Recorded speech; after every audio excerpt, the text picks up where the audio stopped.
पहले तो प्रदेश की जनता का बहुत बहुत धन्यवाद कि उन्होंने हमें बम्पर जीत दी है।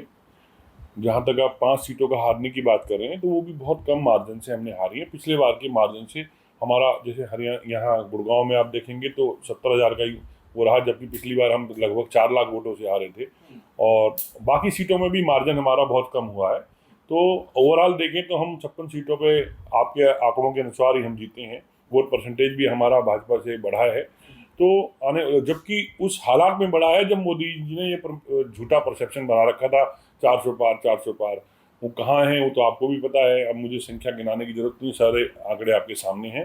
तो मैं जनता का, देश की जनता का, प्रदेश की जनता का हार्दिक दिल से अपनी ओर से धन्यवाद करना चाहूँगा कि इतने आतंकित माहौल में सबसे पहले तो अफसरों कर्मचारियों का धन्यवाद कि उन्होंने चाहे हमारे सचेत रहते हुए कैसे भी फ्री एंड फेयर चुनाव कराए बगैर किसी, आप देखिए किसी भी पूरे देश के अंदर कोई दंगा नहीं हुआ, कोई रिपोल नहीं हुआ हमारे प्रदेश के अंदर कहीं पर भी।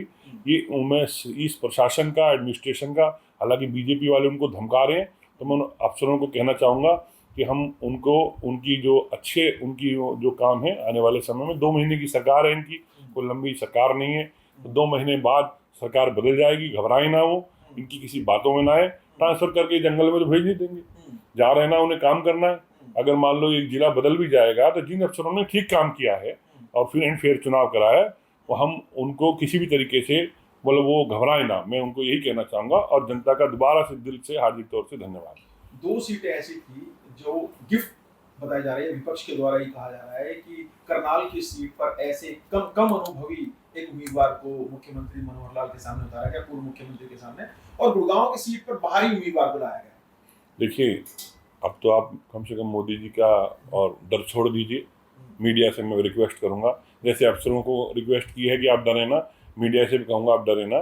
आप ये बताइए, आप भी आप में दोनों यंग हैं, अगर आप जब नौकरी के लिए आए थे तो अगर मीडिया हाउस का मालिक ये सोचता कि दोनों नए बच्चे हैं और इनको नौकरी ना दूं, मैं पुराने वरिष्ठ पत्रकारों को ही जॉब दूं, तो क्या आपके साथ न्याय होता? हमने एक प्रस्ताव पास किया उदयपुर उसमें अधिवेशन में कांग्रेस के राहुल गांधी जी ने कि 50% सीटें हम युवाओं को देंगे, महिलाओं को देंगे और 50 साल से कम उम्र के लोगों को देंगे। तो अगर हमने एक युवा को टिकट दी है, जब हम नेता पुत्र को देते तो आप बोलते नहीं घरानों में टिकट दे रहे हो, हमने एक नए लड़के को टिकट दे दी तो आप कहते नए को दे दी। भाई अब आप कैसे तो रहने दो, अब तो मोदी जी के डर से आप बाहर आ जाओ।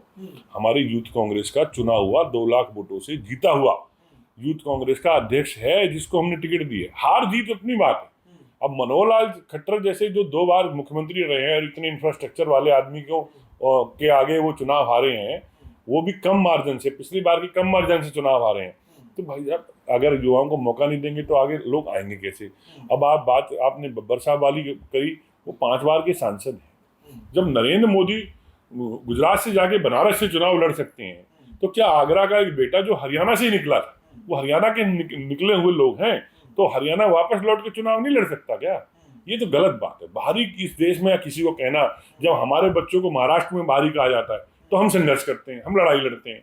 जब एक हमारा ही बच्चा अपने घर वापस आ रहा है, इससे मतलब हम तो किसी एनआरआई को हिंदुस्तान में आना ही ना दें। फिर हम तो ये एक्सपेक्ट करते हैं कि अमेरिका से हमारा बच्चा घर लौट आए, हम तो उसके लिए गजल सुन करके उसको बुलाते हैं वापस। और आप जब एक बच्चा हमारा वापस आके चुनाव लड़ रहा है, ये इस देश के अंदर अनेकताओं में एकता भरा देश, 36 बिरादरी का देश, ये बात कहना, ये बीजेपी की बातों को आगे बढ़ाना जो क्षेत्रवाद, इलाकावाद और ये सब बातों को फैलाती है।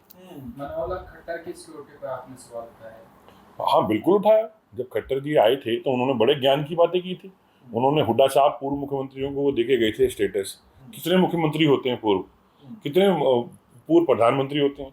उधर तो मोदी जी ने पूर्व प्रधानमंत्रियों की सिक्योरिटी हटा ली, इधर इन्होंने पूर्व मुख्यमंत्रियों की सिक्योरिटी हटा ली। अब पापा जब खुद पूर्व हो गए तो जेड प्लस याद आ रही है। क्यों? खट्टर साहब को कोई किसी गैंग से धमकी है? मीडिया बताया मुझे, वो मीडिया में जवाब दें मेरी बातों का।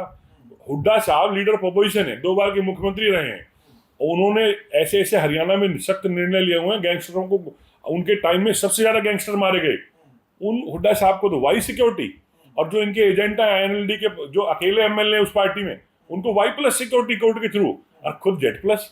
क्यों? खट्टर साहब को बहुत बड़ा उनको खतरा है। खट्टर साहब को कहाँ गए वो खिचड़ी वाले दिन जो कहते थे मैं तो बड़ा सिंपल हूँ, मैं तो कुछ नहीं करता हूँ, मैं तो कुछ आबा भावा में रहता नहीं हूँ, क्यों हम सरकार की मर्सिडीज और बढ़िया बढ़िया गाड़ी लेकर के घूम रहे हैं? रहे ना सिंपल। एक MP को 3 गनमैन दे रखे हैं हमारे दीपेंद्र हुड्डा जी को, रहे वो भी 3 गनमैनों के साथ, आम आदमी बन के रहे हमारे बीच, बल्कि उनको तो 3 भी छोड़ देने चाहिए। उनको तो कोई खतरा ही नहीं है।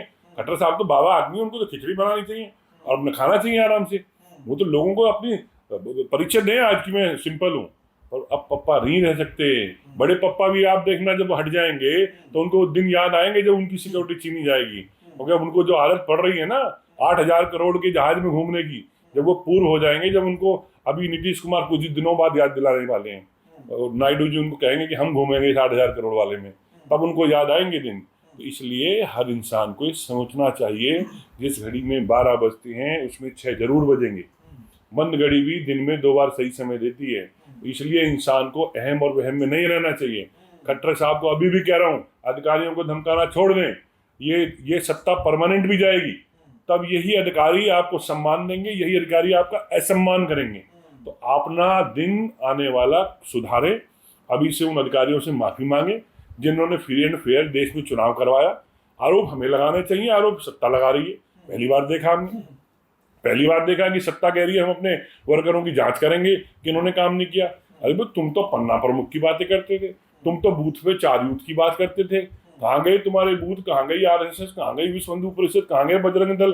हनुमान जी भी छोड़ गए, राम जी भी छोड़ गए, अयोध्या भी हार गए, चित्रकूट भी हार गए, सालासर भी हार गए, मेहंदीपुर बालाजी भी हार गए, खाटू श्याम भी हार गए, सब हिंदू छोड़ गए। कहाँ गए सब हिंदुत्व? सारे हिंदुओं को डरा दिया, हिंदुत्व मर जाएगा, हिंदुत्व मर जाएगा। अयोध्या ने भगवान राम ने बता दिया, बाबा पप्पा तुम हमें नहीं लाए थे, हम तुमको लाए थे, तुम हमारे नाम से आए थे। तो इसलिए पप्पा भी सुधर जाए और बप्पा भी सुधर जाए नीचे, नहीं तो मैं फिर मुझे उदयभान जी वाला वो बोलना पड़ेगा कि ऊपर किसका राज और नीचे किसका राज है। मैं वो गंदी भाषा या हरियाणवी भाषा नहीं बोलना चाहता।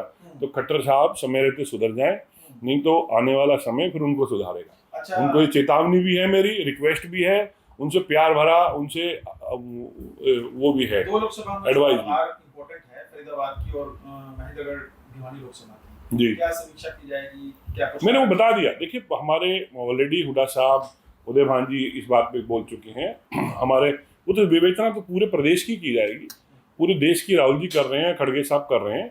तो कहने मतलब वो तो जहाँ जिसने गलत काम किया वो उसको अकॉर्डिंगली आगे पार्टी संज्ञान लेगी उस बात का, और ये ऑलरेडी निर्णय हो चुका है। तो मैं तो इस मामले में इतना ही कह सकता हूँ कि जिसने अगर कार्य नहीं किया है तो पार्टी को उसका संज्ञान लेना चाहिए और लेगी भी। हमारी शैलजा कह रही है कि अब लोकसभा चुनाव जीत चुकी है, मेंबर ऑफ पार्लियामेंट बन चुकी है, लेकिन अब विधानसभा चुनाव की तैयारी में जुट गई है। हाँ, बिल्कुल ठीक कह रही हूँ। हम सब मिलकर के विधानसभा चुनाव लड़ेंगे और कांग्रेस की सरकार बनाएंगे और आगे जो भी मुख्यमंत्री के तौर पर अपने चेहरे को पेश। अब आप बीजेपी के एजेंडे पे आ गए। अब आप हमारा एजेंडा छोड़ करके, देश का एजेंडा, प्रदेश का एजेंडा छोड़ करके अब आप पार्टी की फूट हमारी अननेसेसरी में जो है नहीं वो दिखाने की कोशिश कर रहे हैं। ऐसा कुछ नहीं है। हम सब मिल करके चुनाव लड़ेंगे, कांग्रेस पार्टी की सरकार बनाएंगे, विधायक दल फिर जिसको नेता चुनेगा, हाईकमांड जिसको नेता चुनेगा वो मुख्यमंत्री के रूप में शपथ लेगा। सारी बातों पर विराम लगा दो, मीडिया भी खुश रहो। अब मीडिया के ऊपर दबाव हट जाना चाहिए मेरी समझ से।